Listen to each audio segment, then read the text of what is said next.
What's up, guys? George Balekji here with Boston has entered the chat. But hey, check out the latest episode of Foxborough Rush. Travis Thomas and I put out our full grades for each individual pick in the Patriots draft. That's Foxborough Rush, wherever you get your podcast, Spotify, Apple, Amazon Prime. Also watch it on Neston's YouTube page as well. Now, let's get to the chat.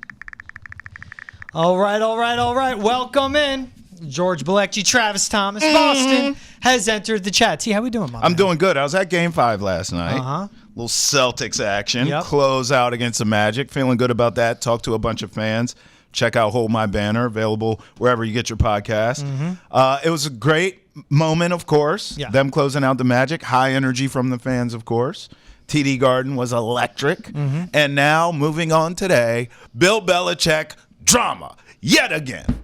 So Bill Belichick put out a statement following the CBS Sunday Morning interview leaks that went out. We'll talk that. We'll talk a little bit about Tyrese Halliburton's dad, Jeff Ulbrich as a dad. Worse. Sports dads got wild. We'll also talk about Celtics closing out the Magic as well. What is next for them? And Andrew Whitworth, we got an interview with him on the show as well. Offensive lineman, good relationship with Will Campbell. So let's start with this. If you haven't seen it by now, you've likely seen the viral clips going around, but if you have not, Bill Belichick sat down with CBS Sunday Morning, do a fluff piece on his book that's coming out, The Art of Winning. But what overtook all the attention with that interview was his girlfriend, also his manager, Jordon Hudson, butting in with CBS Sunday Morning, the news reporter interviewing him. Yep. Shutting down questions about how they met, and reportedly from TMZ, her interfering and cutting him off on questions where he's answering about football, other questions throughout it. At CBS Sunday Morning, they put she was a, quote, constant presence during the 35-minute sit-down interview. So that's reported. What we saw that was put out for the public as well was that she cut in when he was asked how they met. She said, we're not talking about that. So here's a statement from Bill Belichick. It reads, quote, it's from the University of North Carolina as well. Quote, I agreed to speak with CBS Sunday Morning to promote my book, Lessons from My Life in Football, The Art of Winning. Prior to this interview, I clearly communicated with my publicist at Simon & Schuster that any promotional interviews I participated in would agree to focus solely on the contents of the book. Unfortunately, that expectation was not honed during the interview. I was surprised when unrelated topics were introduced, and I repeatedly expressed to the reporter and the producers that I preferred to keep the conversation centered on the book. After this occurred several times, Jordon, with whom I share both a personal and professional relationship, stepped in to reiterate that point to help refocus the discussion. She was not deflecting any specific question or topic, but simply doing her job to ensure the interview stayed on track. Some of the clips make it appear as though we were avoiding the question of how we met. But we have been open about the fact that Jordon and I met on a flight to Palm Beach in 2021. The final 8-minute segment does not reflect a productive 35-minute conversation we had, which covered a wide range of topics related to my career. Instead, it presents selectively edited clips and stills from just a few minutes of the interview to suggest a false narrative that Jordon was attempting to control the conversation, which is simply not true. End quote, end statement from Bill Belichick and UNC. Okay. Emphatic. Why not just answer the question on how you met? Because, George, they told him they're not... But he was asked questions about Instagram and posting. That's not their relationship. The posts were him and her doing yoga on the beach. That's their relationship publicly. Hundreds of thousands, maybe millions of eyes seeing it. Bill let you get those fastballs by him. He took those. But if you kept prying... And we've already told you, listen to me, can I say, this whole thing creeps both of us out. Can we preface this whole conversation? Neither one of us support this. Yes? Is that fair? The Bill Belichick Jordan thing is weird. Yes. Okay? But I'm on Bill's side here. Based on this statement, if we're going by this statement, George. Yeah, we're going by the statement, but it's not in a vacuum. It's what CBS put out, what they reported. And this is what Bill Belichick has done his entire time with the Patriots. He lies at the podium. Yeah. He deflects accountability. Yeah. He puts out BS statements. Yeah. And he controls the media and who does interviews and who doesn't, and who can ask him questions, who can't. When he was asked, why isn't Robert Kraft in your book? He said, that's correct. And just does an awkward pause and waits to move on. That's what he's been doing. Okay, I agree with you. I clearly communicated with my publicist at Simon & Schuster that any promotional interviews I participated in would agree to focus solely on the contents of the book. Why don't you have a publicist with you?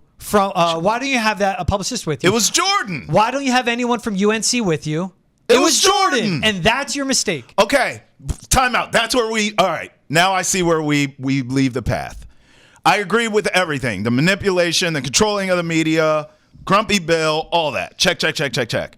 Where you and I differ, though, there was no publicist there. There was no one from UNC there. You said, why not? Because Jordan is that person. Yes. Jordan saying, I got this, Bill. I'm not going to allow X, Y, and Z. Hold on. And stay she with doesn't me. got it. Stay with me. Yes, she did. No, she Stay doesn't. with me here. So she says, okay, there's no publicist. There's no UNC representative, right? Yeah. But she's running Bill's life marketing. Yes. Like she's a CFO or something. Yes. So she has some power, in other words. Yes. She's there. Bill allows a couple questions. We see you on IG as a fisherman and she's a mermaid and all this. He gives you typical smug Bill. Now you're asking, so where'd you two meet? So now you're delving into the relationship. Yeah. She says, nope, red light. I gave you yellow light. I allowed a few questions. Now you're going, no. And I think she said, we're not talking about that, right? She shut it down. Mm-hmm. She shut down other questions. Dare I say, she was doing in that world, she was doing her job. She was doing her job.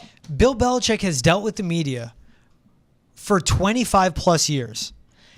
And a simple thing would be, how do you guys meet? Oh, it's public. We met on a flight 2021, stayed in touch. But he already and told we started you not dating to ask. 4 years. But if he said up front, George.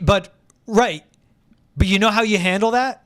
The publicist, the SID, the communications person. What it was for him in New England is Bergen Ajarian, who's now at Boston College. Bergen Ajarian, who he included on an email about the Boston Globe doing a book review. That was the guy that handled all of this. He would have been that guy. He is a trained professional. He wasn't there. He's not a 24-year-old girl that hasn't done this. And this is CBS News. He wasn't there, though, bro. No one was there. She was, and she clearly can't handle that. I don't know. She stormed out of the interview for 30 minutes, was allegedly upset with him after that he didn't follow her. Right. Dude, you are 73 years old. You've won 6 Super Bowls. You are the greatest football coach of all time. You can't handle we met in 2021. We kept in touch, and then we started dating in 2024. Hey, can we keep it on the book? Yeah, I got you, Bill. Okay. He can't do that. She's not at fault. I'm actually defending her a little. I hear you with him, and I don't disagree. Yes. But I also think, all right, here's 2 things. I'm taking notes. Piece. I'm taking notes. It was here's to promote 2 the things. book. I watched it. The first 5 of the 8 minutes or so. Yeah. Were like they were laughing, smiling, talking about his dad, talking about how he got into football. Yeah. Belichick joking, if my dad was a fireman, I would have been a fireman. He was light. But he was a football. Yeah. It was, and I was like, oh, this is a good interview. He was comfortable. CBS, all these interviews, none of them are fluid. They don't call out people for interfering unless you F it up. Constant presence is what they put.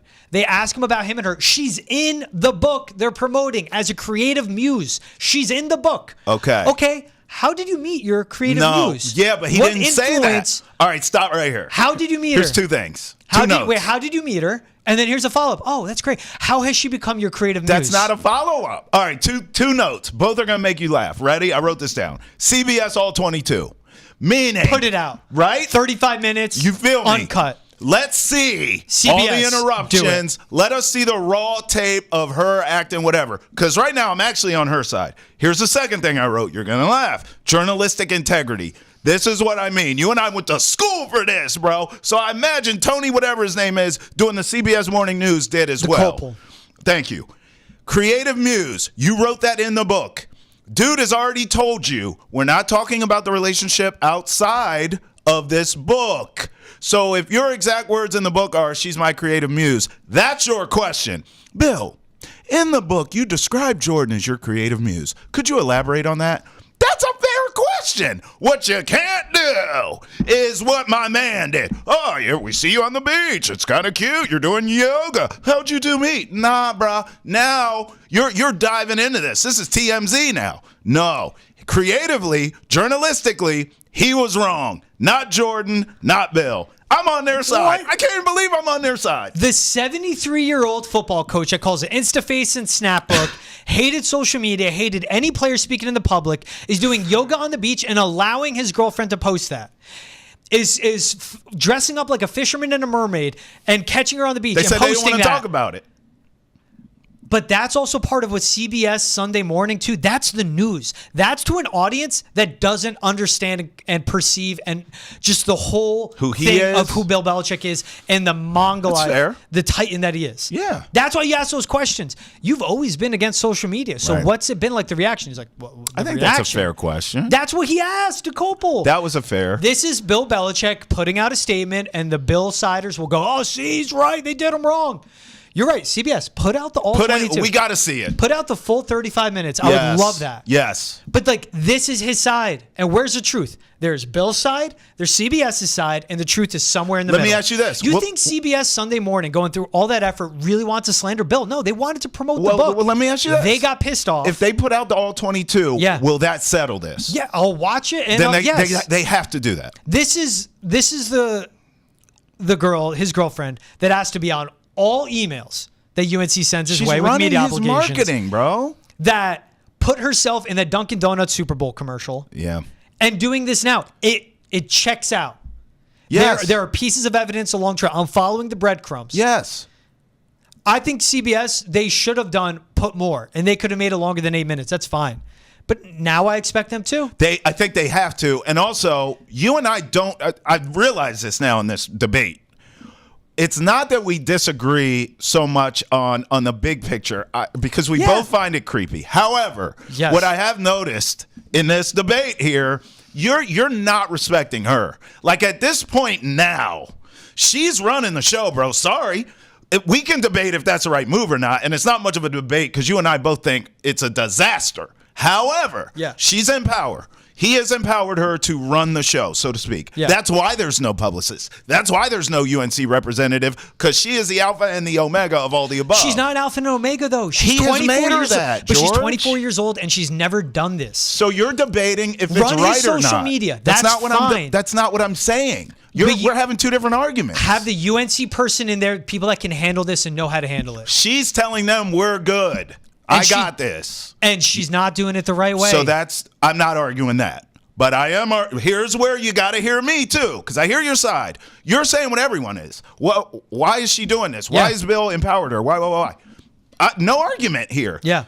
However, the flip side of the coin that you must see, and all of you are hating on this, because I think I'm off with a hating ship, because Bill has empowered her to do this. Yeah. Bill has made her the alpha and the omega. Yeah. For that, in its definition, she's doing her job. She is.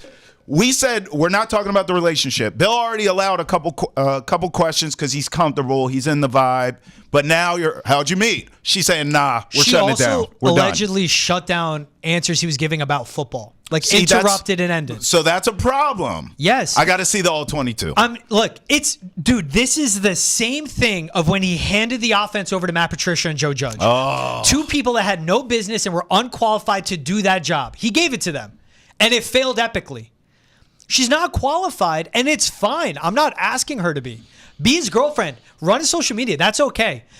You're not qualified to be the publicist or the acting PR, the acting manager, the acting handler in an interview with CBS News. Yeah. They don't mess around. And these are just fluff pieces. Right. This wasn't a gotcha piece. This isn't 60 Minutes.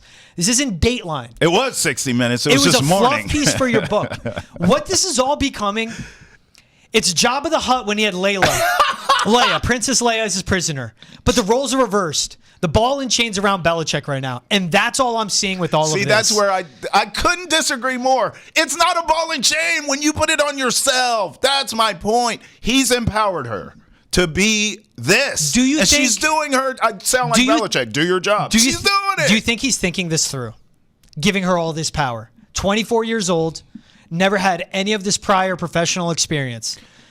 I think he's thinking it through. I don't think it's logic that's he's not speaking for him. Are you with me?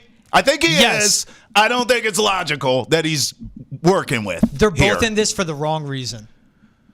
I think she's in it for the right reason. She sees the bag in the bank account. That's not the right reason. Well, it is. This is like elderly abuse. You're manipulating a 73-year-old man. What? You sound insane. And he's thinking about this like he's Ime Udoka. No, They're both in it for the wrong reason. You're tripping. You know what I mean with the Udoka reference. I got your reference. This is not elderly abuse. This is my point. This is where we disagree. Bill has empowered her. She is taking the power and running the show. She's doing her job. Bill's wrong. She's not wrong, bro. She's doing the job he gave her, but is she the right person for the job? That's a different debate, and that I agree with. The answer's no. But she's been empowered, bro. She's made. And as this goes with the statement coming out, we don't know the full story. That's why we need the all 22. CBS, you owe us. We need the raw tape. We got to see what's going on. Jordan, I'm going to defend you until I see the all 22. I reserve the right to turn my back on you. Let it be known in the history of the world on this day and age, this hour, on this day, April 30th, as a recording of this podcast. I want to see the all 22. This statement doesn't give me any clearance. Clearly communicate with why do you not have a publicist? She is. When you show up for, why don't you have a manager, handler, PR expert? That's Jordan, dog. She's his PR expert. She's not a PR expert. Right. Matt Patricia was his offensive coordinator, but he's not a offensive coordinator. That analogy really spoke to all of us. That was, you're spot on. You know how you figure all of this out, Bill and UNC? Ask her, hey, take a step back. Let's still post. You run my social media. Let's get the experts in the room. Yeah. Let's get the people that know how this. He should have did that from the beginning, George, is my point. He's not thinking with logic. No, he's not. He's thinking. Different L word. Hello. Lust. Thank you. We agree on that. But Jordan's not wrong based off where she's been promoted to. I'm just not going to cape for a PR statement that came out that was written by UNC. I need to see the raw tape. These, like, Steve DeCopel probably doesn't even know what football is. Right. He's just a news reporter. And he's like, yeah, I'll do a fluff piece on a book about the greatest coach of all time.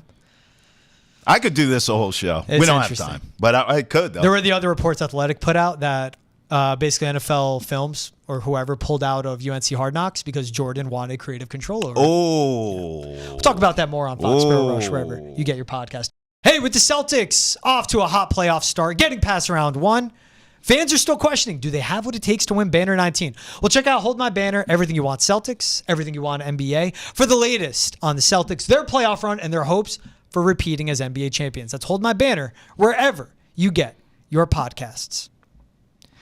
All right, so Celtics close out the Magic in 5 games, 120-89. Yep. Close game through 2.5 quarters. Yeah. First half. Celtics didn't hit a 3. Then they come out Hauser, Payton Pritchard, Jason Tatum. Yep. Started out 2 for 2. Finished with 35, 10, and 8.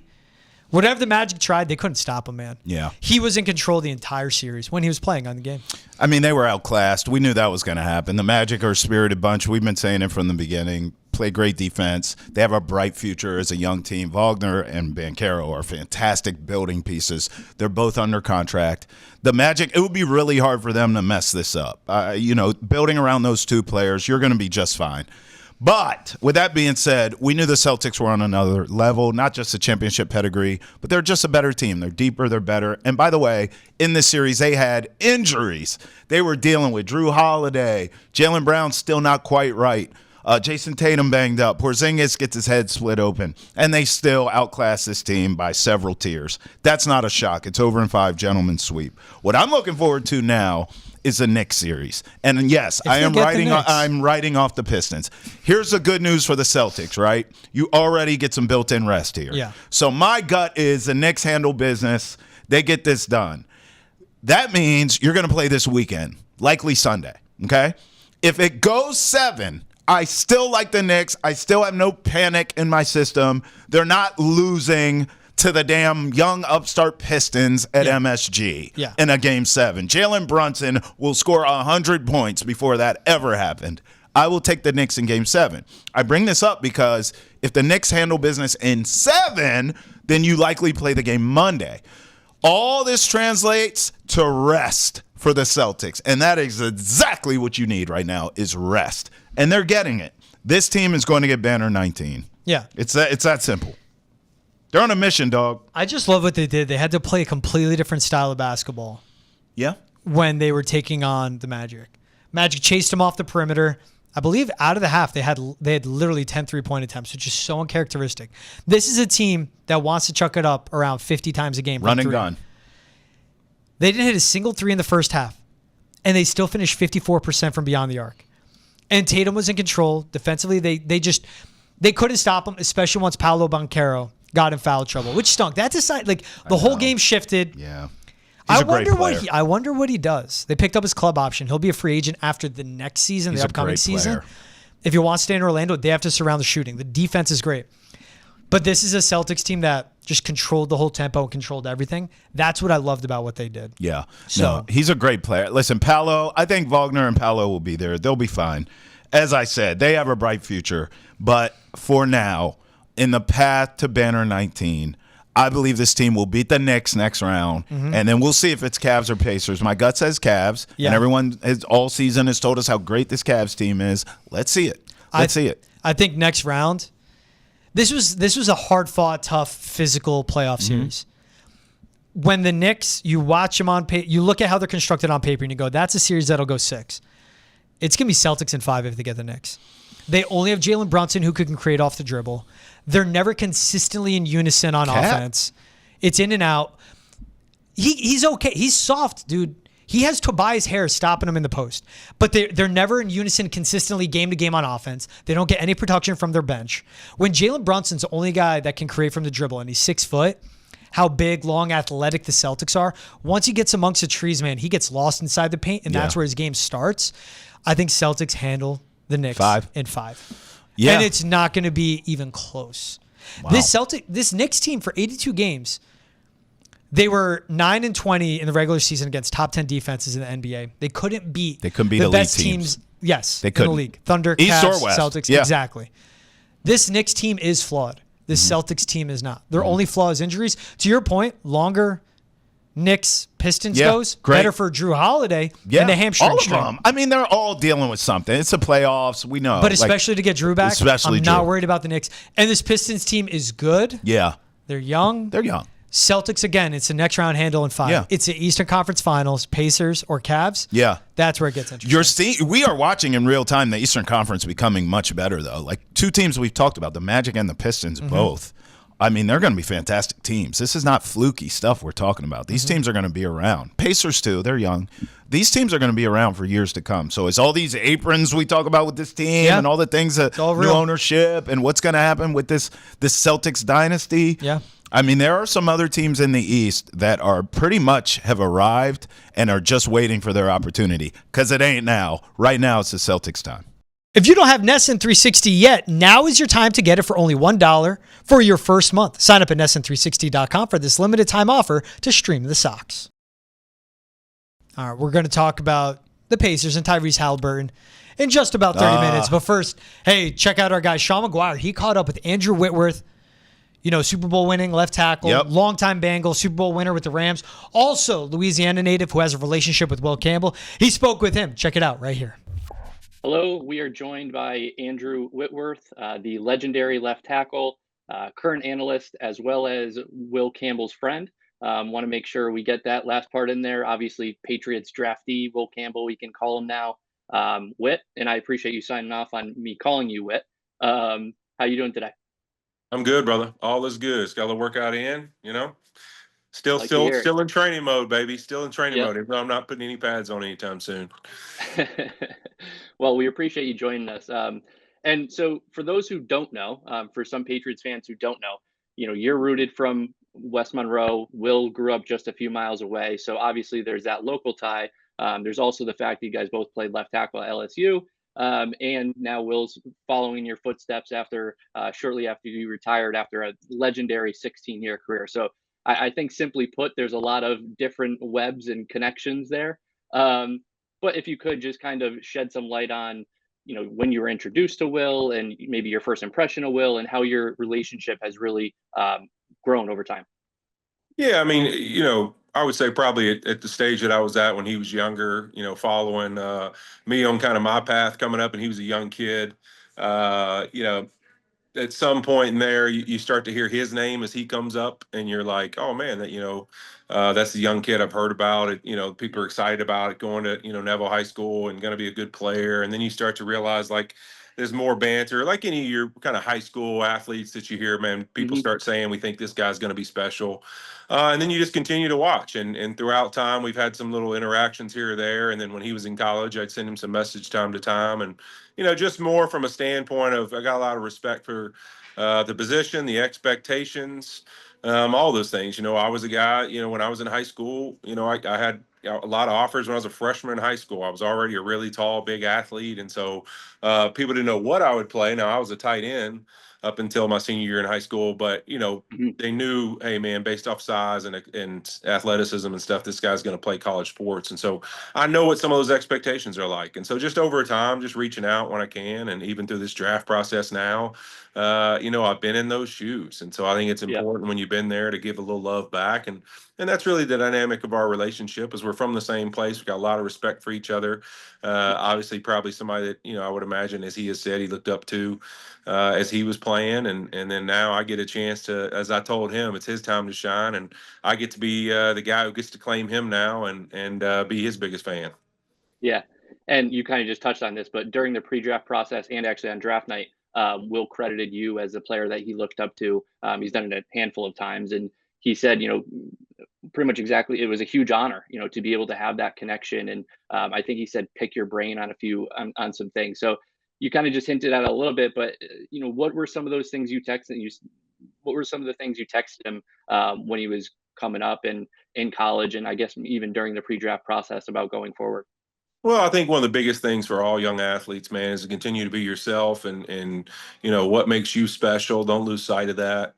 And even when you get into these things now, where I didn't get to live in the NIL world, and so I have no idea what the college football landscape is like now as an athlete. But I do understand expectations. I do understand the stress that it takes to put yourself under and the work it takes to be successful at the highest levels. And so, what are some of those little nuggets and things that I can give you and just say, hey, man, listen, when you get to this agent process, when you get to the process of everyone's telling you, you need to do this, you need to do that, like, man, you don't have to do anything. Like, you feel good about it. You make sure you choose to add people to your team that represent you and reflect you. And it sure seems like he's continuing to make great decisions. I mean, I know working with Duke Mayweather, listen, if I was a kid coming out in college, that's the first place I would go. I can tell you Yeah. that. And shoot, I wish, when I was a younger player, Duke wasn't out there. But man, I mean, what a tremendous opportunity he's had there. I know the benefit he's talked about that's been to him. Man, I mean, to me, that is it's a no-brainer. If you're an offensive Yeah. lineman, to me, in this world, in this sport right now, finding people that specialize in it and know what they're talking about is the biggest thing. Duke is one that listen, Duke's a special guy, but don't get it twisted. It's about the guys Duke's gotten a chance to be around, and Yeah. he gets to reflect with Lane Johnson and Teron Armstead and Tyron Smith and all these guys, Zach Martin, why they're good and what makes them who they are and what they continue to work on and focus on as players. And so you get to pour that into what you do and build a program. It's going to be real special. Yeah. No, yeah, appreciate all that insight. And I don't know if you saw it. There was kind of a funny video that was floating around right after. It was from Will's first trip to Gillette right after he was drafted, and he's standing on top of the light tower or the lighthouse, I should say. And he points out the Bass Pro Shops kind of in the distance behind behind Gillette Yeah, Stadium, and says something to his dad. I think the quote was, "He's going to be on his Matt Light time." So obviously, I've learned a little I know bit, Matt and well. I know that's one of Will's hobbies, I guess you could say, off the field. But any other hobbies or interests that you have picked up on from Will, I guess kind of throughout knowing him. No, I think when you talk about where a guy gets selected and who they are, right? I think it means a lot, and so I think Hmm. sometimes when teams are picking guys, I'm not saying it's your priority and why you pick a guy, but maybe when you're thinking of between guys or who we're trying to select, where are they going to thrive and what's the environment, maybe the city, and like who are we as an organization in a city? And is that really their element? Is that who they're going to Hmm. be? Because it's not that they couldn't make it in different scenarios, but maybe they thrive in certain ones. And so when you Yeah. look at Gillette and you look at that setup in Foxborough, like, that is Monroe and West Monroe, Louisiana on a much bigger scale. I mean, Yeah. listen, I don't want to say it because Will's going to get offended. He played at Neville, which is, used to be a longtime rival of West Monroe, but West Monroe High School, I mean, the colors, the environment, the setting Yeah. in the middle of a community, the way it was. I mean, that is really what the Patriots are in that environment. And so that sense of pride and that element that he's going to be in is going to remind him a lot of Yeah. playing in North Louisiana and the environment he had in there. And then as an LSU Tiger, the pride that people all across the South of Louisiana and North Louisiana have in LSU Tigers and bleeding purple and gold. That's the element he's walking into in New England. And so I think that is going to be something that's going to make him thrive, is that is the Yeah. feeling that he loves and he's been around and it's natural to him. And then you bring up the name, and he said it, in Matt Light. Like, you look at a guy like Matt Light, who was really successful there, and that's who he is. Like a good old boy, likes to have a good time and hunt and fish and do everything else. You know what? And guess what? Matt Light wasn't the biggest guy in the world, and he didn't have the Yeah. longest arms in the world, and all this type stuff that you heard about Will coming out. It was very similar, man. So it's a similar Yep. situation, and I hope Will. Listen, Will's going to thrive, man. All he cares about is being successful, playing good football, and being a great teammate. And when you walk in the NFL and you got the talent, and that's what you're made of, you're going to have success. Yeah. And to your point, he kind of, right after the draft, and he actually shared a little bit of a story with us, how he wanted to be with the Patriots. And I know, like, all draftees will say that, right? Like, sometimes, but it did, like, based on him, based on what he said, and based on his conversations with Elliot Wolf, that Elliot Wolf kind of shed some light on as well. It was pretty clear that, Will really did have New England high on his priority list. And I'm sure a lot of what you just said is a reason why. Yeah, there's no doubt. I mean, and then also look at some of the similarities with Vrabel and who he is and what he's been around with Matt Light and different guys. And then also Taylor Lewan in Tennessee, like a guy who was nasty and loved to get after it and talk crap. And he wanted to play nasty physical football. And I think that's what he sees in Will, is somebody that, hey, man, Yeah. this guy's going to embrace a style. He's going to not just be a player for us. It's not going to be, hey, I'm going to go out here and I'm just trying to create a name for myself and I'm just trying to be a brand or an image or whatever. This dude wants to play football and he wants to get after it. And I think he sees a guy that he can really say, hey, can this dude be a bell cow? Can he be the leader, the driver of the bus, if you will, of that offensive line of, hey, he's built the right way to where, listen, you don't have to be the vet to be the Yeah. guy that sets the tone on an offensive line. Sometimes it is the young guy who comes in and's got a little effort to him and just says, hey, man, I'm going to be nasty and physical, and you guys are going to have my back. And I Yeah. think that's a good thing. That's what I was as a young player in Cincinnati. So, I mean, I see Will with an opportunity to go set the tone there and really say, Yep. hey, I may not be the vet in this O-line room, but you better believe this is our identity and who we're going to be while I'm here. Yeah. No, that's great. And you kind of just hinted at this too about, obviously such a big topic here in New England and elsewhere the last 6 weeks when it came to Will's arm length and wingspan and everything like that. And so I guess if you could just put on your analyst hat for a second, as well as, the legendary offensive tackle and playing the position, how do you think Will can kind of, find, succeed at left tackle, or maybe do you see him transitioning inside? Yeah, I think sometimes when you get into that stuff, it's about playing analytics, if you will, with body types, and so Yep. people start to say, "Hey, let's just try to, increase the percentages that were right." I mean, to me, really, sometimes some of these people with that stuff, it just shows me how little they effing know about the position and how much they really are just guessing at who's a good lineman and who's not. And so to me, it's about your ability to be assigned a task and find a way to get that task done. And then are you made up of the kind of stuff it takes to down in and down out play consistent football at a really high level? Maybe you have short arms, figure it out. I was a high cut guy. I would look like a basketball player from really, waist Yeah. down, as far as thin, long legs. Like, you're not supposed to be able to anchor and be able to sit down on bull rushes and those kind of things. But I was able to figure it out. Right. And so I was able to find what's my style going to be? How am I going to play? When people say, hey, you didn't punch as much, you caught people out. Yeah, because I knew what my detriments were. I knew what my weaknesses were. And so for me, it was about maintaining leverage and body position and balance throughout the block. And what's the best possible way I can be in those positions all the time, getting on guys quickly, eliminating some of those opportunities. So for Will, it's going to be the same thing, man. Do you have a relentless passion to figure out the way it is that you can play your absolute best? Because the joke of it all to me is, like, when you talk about offensive line play and you talk about techniques and all this, go look across the league. All 32 left tackles get in positions completely different. They're standing in their Yep. stance completely different. They use their hands, their body differently. But at certain points, like I always relate it to a golf swing, there's certain points of the block, they all look the same. The really good ones. And they get in certain positions at the point of contact, at the point of, when they're touching somebody or they're trying to execute a block, maybe those things look identical. And so that's really where it is everyone can look different. Everyone can have different body types, but how do you get your job done? And what do you have to figure it out? He's going to have to develop his toolbox. And his toolbox, Aaron Cromer, my offensive line coach with the Rams for a while, used to call it your toolbox. What are the different tools you have when you face somebody and you go, you know what, today that's not going to work.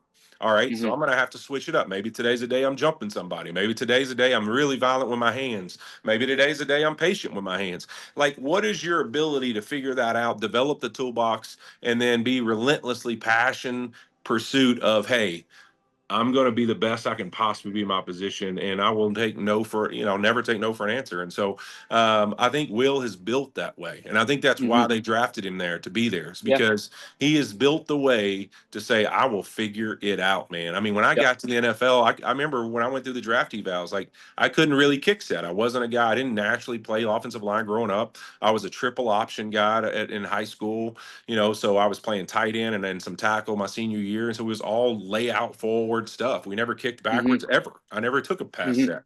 Right. So in college coming out, that's what I couldn't do. And that was the detriment. It's like some people are like, man, he's got to learn how to kick set. And I never was a great kick setter in my career. And even when I was, it was because of thousands of hours of sitting out there trying to figure it out myself, not when we practice on my own. And Will is built like that to go chase it that way. And I think that's what I would hold a lot of confidence in his ability to play well. Obviously, you got to stay healthy, but I think he's built to go chase it. And if I can find an offensive lineman that's got the right shit in his neck and he's built to go chase it, I'm excited with the potential we have of him being a good football player. And it's worth pointing out, I mean, Mike Vrabel said a lot of the same thing, right? Right after the Patriots drafted Will, that there's 4 years of tape of him succeeding at the position in the SEC, and that's because he was able to figure out that toolbox, like you kind of said. He was able to figure out what he was good at, and really use those strengths to kind of have his edge. So I think that's great stuff too. Yeah, I mean, I look at it when I was in college, man. It's the same thing. You can't take away from these guys that play on the highest level that way and play that many years of it. I played 52. I had 52 starts in the SEC. I was like the fifth or sixth lineman or maybe tackle taken in the draft, late second round. But the reality of it is like, man, you have 4 years of playing against some of the. If you call that the best talent in the country, especially back then in the SEC. Then you've got proof that they can do it. And so I think with Will, he's played at the highest level. He's played some great football players. He's going to have experience with some of the guys that he's going to face on Sundays. He's already faced in college. So that is an advantage in itself. And so it's really going to be about the rest of it. And I think he's built to handle it. Well, it certainly seems and well deserved that you have high expectations for him, and as well as so many others do. So if I guess a question maybe is, if we were to talk again in 10, 15, 20 years and kind of reflect on Will's career, what would you say are some of the things you envision him accomplishing? And maybe that is, specifically on the field as well as both on the field and off the field. Well, I think it's hard to project guys because unfortunately, having played 16 years, I watched a lot of guys that had the potential to be really good football players that through injury, other things, can really dictate your career. But I think that when you're in the draft process and you start drafting kids, exactly what I was kind of touching on a minute ago. You want to draft guys that, one, either, if you're going to live in a world of taking shots, then they've got to have a lot of talent. But the most important thing to me, if I'm drafting up there and I'm drafting an offensive lineman, is I want to draft guys that, one, have talent, but two, probably maybe B1B, have this demeanor to them that they want to go chase success. Like they are thirsty to figure out what it means to be the best at their craft. And they that may come out sometimes through pride, some confidence in some guys. It may come out as a humble quietness that, like, like, man, just being around the guy, you can feel they got a little like, hey, I want to go prove myself to people in them. But you find that in them. Do they have that in them? That to me is one of the biggest things, because I don't care about talent if it doesn't have that ability to go chase success. And so I think Will has that. And so when I say, all right, 10, 15 years from now, when I look back on this draft, I think the only thing I can control when I say I think Will Campbell's a great pick, I think the guy's got talent, he's got ability, he's got the right character, and he's got chase it to him. He's tough as shit. And so Yeah. I'll look back right now and I can say with 100% confidence, this dude will lay it out, and whatever his potential is, he's going to go get. If that's Pro Bowls, if that's all pros, if that's leading his team to playoffs, being a part of the reason his offensive line is successful and they become a name of a group that does it the right way. I think they got a quarterback there in Drake May who's going to be a really special football player. So they've got the ability there at the position you want to have the ability to go do something special with. I think when you look back, you'll say, hey, man, this is the kind of dude we want to bring in the building. And we can't control the uncontrollables, but he's made of the right stuff. And I have a feeling he'll maximize what his potential is.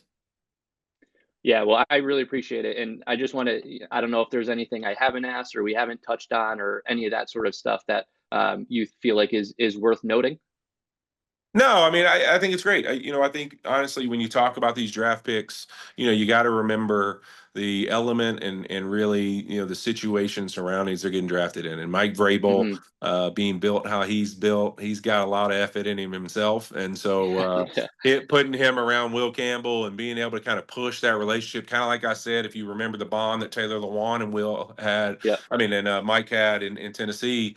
I see that relationship being similar. Now, Taylor's a maniac, but Will's probably a little less maniac than Taylor, but I still see that kind of thing. I think Vrabel's going to push his buttons a little bit and sees him as a guy he can do that. And that's why I think it works. I think he sees him as a guy that you're like, hey, man, I can see a little myself in him, and I'm going to be able to let him be kind of this guy who's going to lead this group and set the tone day in and day out for us and really build the physical mentality side of what I want my offense to look like. And so I think that's going to be great, and it'll be a huge thing if it can happen for that young quarterback because, man, he's a stud, and I think they've got a really special one there. Yeah.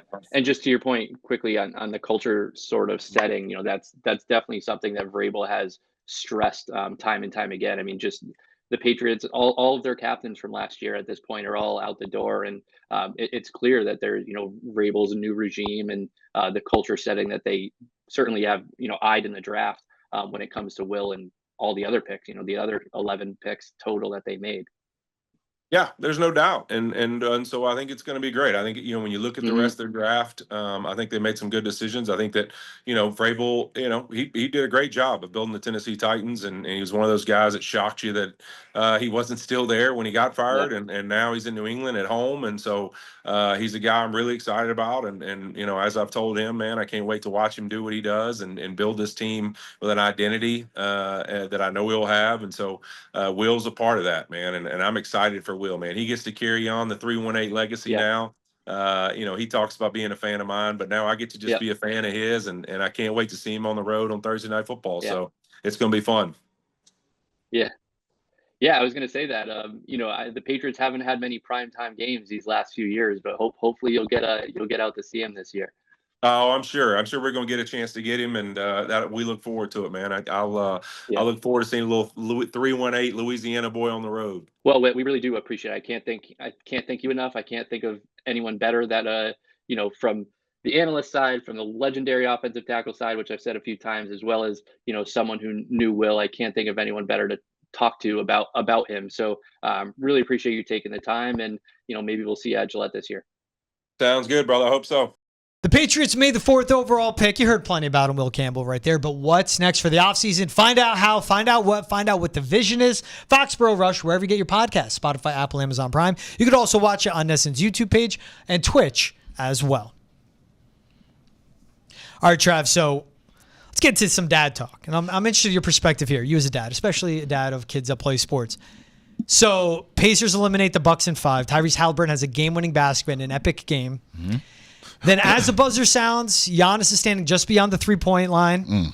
There's a guy throwing a towel in his face. And you see him jawing at Giannis. Yeah. Giannis just standing there staring at him like, I could crush your skull. Like a bug. It was Tyrese Halliburton's dad. Lord have mercy. See the video. Didn't look good. Halliburton's dad stepped to him. I want to throw first to what Giannis had to say about this. Here's what Giannis Antetokounmpo had to say after the game. Losing a game, emotions run high. Having a fan which at the moment I thought he was fine, but then I realized he was Tyrese's son, which I love. Tyrese, I think he's a great competitor. He was his dad, sorry. Coming in the floor and showing me his son a towel with his face. This is what we do. This is what we effing do. This is the F we do. This. I feel like that's very, very disrespectful. You know, my dad, if you guys go and ask and learn, my dad's not with us no more. My dad used to come in the family room and was the most respectful person ever. You know, when you come from nothing and you've worked your whole life to sell stuff in the street, and your whole life you'll be scared of the police of deporting you and sending you back to your country. You have to protect your kids with all means. You create this mentality of being humble your whole life, to not kind of disrespect anybody, not make the tension high, the emotions high, so anybody can, snitch on you, say something bad about you. So when he came here, I remember I was like, Dad, why are you so humble? Why are you going to the family room? You don't even say a word. You sit in the back. Why are you like that? Don't worry about it. Don't worry. That's how I grew up. Wow. And Giannis earlier, he said, I have won a championship. They haven't, talking about the Pacers. So when he's talking about humility, he knows where he could step from, where I've been to the mountaintop, I've won the ring, I've come back, I beat Kevin Durant, and I was humble. Now, since Tyrese Halliburton's dad did apologize, Tyrese Halliburton was awesome in postgame too. So here's a tweet from John Halliburton. I sincerely apologize to Giannis, the Milwaukee Bucks, and the Pacers organizations for my actions following tonight's game. This was not a good reflection on our sport or my son, and I will not make that mistake again. Credit to John Halliburton for owning up to it. Tyrese Halliburton after said, look, man, I spoke to my dad about that. Not cool. I'm playing the game. I want it and all that. As you're watching this unfold, I was like, and for John Halliburton, he's got to know better. Like, his son is on the same lines as Giannis. He competes. If a fan got in Tyrese's face, John would want to crack him in the face. Rightfully so. I'm for that. He did it to Giannis, but he owned up to it. Listen, Giannis's soundbite said everything to me. The fact that he didn't crush this guy like a bug tells you what kind of guy he is. And then hearing him talk about his dad, it makes a lot of sense. His father, I know he's not with us anymore physically, but in spirit, he has to be so proud of Giannis, because I think that said it all. Like the humble nature. Giannis is absolutely right about everything he said. And you can see how his dad raised him, because in that moment where he could have squashed this guy like a bug, a pesky bug that he was, he didn't do it. And you saw Giannis, he was standing at three-point line, hands on his hips. John was jawing at him, and then he got face-to-face. Again, and that's a thing, too, of, now, John Halliburton owned up to it. I still feel like there should be repercussions. Yeah. Where if you're going to act like a fan, you need to be treated like a fan. Again, credit to him stepping up the accountability. But when stuff like this happens, you're going to get made an example of. He shouldn't be allowed to attend and sit in the stands the rest of the postseason. I agree. Now, this other dad we going to talk about needs to whoop arse. This is a different caliber of dad we going to now. So the latest in Jeff Ulbrich, defensive coordinator for the Falcons. His son Jax was the kid that leaked the phone number of Shedeur Sanders. Yes. His college classmates prank called Shedeur Sanders, acting like he got drafted, then said, you're going to have to wait longer and hang up. Bruh. Posted a video. The latest. Come on. The Falcons are getting fined $250,000. Come on. Jeff Ulbrich, $100,000. Yeah, nah. I joked about it. I can't imagine that phone call. If I'm Jax, this happens, I'm pulling out of school. I'm pulling all my money out of the bank. Get him. I'm booking a one-way ticket to Siberia. Get him. And I'm never coming home, because that would be better than what I would face from my That's right. dad. Dude, I just think of the times, like, I was being a kid. I'm a knucklehead. I was an a-hole growing up. I would break a $30 lamp. Never happened again. I would ask my dad for $8 to go see the movies, but I went the night before. Ain't happening again. Like, it's better to be feared than loved. Love my pops. You have a great relationship. Dude, that is, if I'm Jeff Ulbrich, I am beating that. And I would never want to beat my kids. I don't say anyone should. However, that kid deserves to get his ass beat. Yes, absolutely. That's what I was going to say. I tried my dad one time, once, physically. Wow. And I was 16, so I was close to I wasn't quite college, but I'm a big cat. I'm not, George will tell you. Like, I was this size at 16, too. And I tried my dad, who's shorter than me, and it didn't go well for me. So I'm just going to say, I think this is a case, and I'm with George. We don't advocate any of this stuff. But in this situation, You got to beat your kid. You just got to do it. He deserves a whooping. You got to deliver it as a father. He publicly embarrassed his dad and the family. And then he cost his dad 100 racks. He could have got fired, bro. Yeah. He could have got fired. His dad played the game, came up through the coaching ranks, is a good defensive coordinator. Come on, man. And he's never going to be looked at the same in that Falcons building either, his dad. He should be. He's not. His son should be. His son's old enough to be the one looked at. $250,000. I know. It's not the dad's fault, though. You know what I mean? I feel like the Falcons, the people in that building will probably give him a pass. Yeah. But the son ain't welcome there. I was a knucklehead growing up. I was an a-hole. I knew to never mess with my dad's work. Yeah. And my dad's work was much less public. Absolutely. And had much less repercussions. Fair, dog. You said it. That's the thing with this Jackson. Yeah. I hope he lives and learns. He put out a statement apologizing. Man. I'm whooping arse. It is so bad. I'm whooping arse. My son got to see me. My son wouldn't pull this because he know. I'm finding the most desolate military academy in the world, and I'm sending him there. Say Siberia? Siberia for 5 years. Training the military. He's coming back and changing man. He's Travis Thomas from Georgia Balekji. He's the boss and his end of the chat. Appreciate you guys making us a part of your day. Have a good day, everyone.